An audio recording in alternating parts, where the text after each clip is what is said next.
allons mettre une rose en terre, et c'est une rose la plus ancienne de la Réunion, puisqu'elle date de 1817. Cette rose porte le nom de rose Bourbon, l'une des plus anciennes présentes dans nos cours créoles. Aujourd'hui, elle prend racine dans les jardins du Palais de la Source, 200 ans après sa découverte. Ses particularités sont sa résistance à la sécheresse, entre autres, et également à pousser dans n'importe quel endroit, on va dire. Et donc, c'est une rose qui est très adaptée, qui est très parfumée.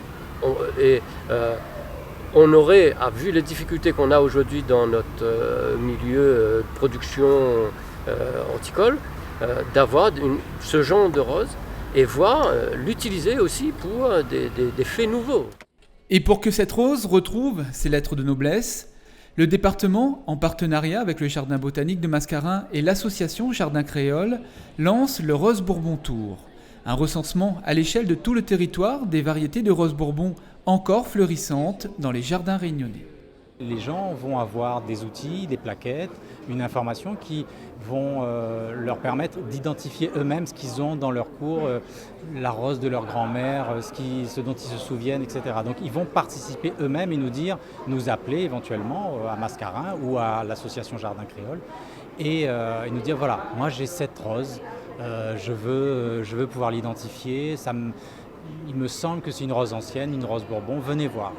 De toutes les roses Bourbon recensées, Mascarin va ainsi créer une collection botanique de références de rosiers de Bourbon. Les horticulteurs profiteront également de cette collecte pour faire émerger une nouvelle filière de production locale de la rose Bourbon. Pour sélectionner, il faut qu'on ait un panel assez large de variétés.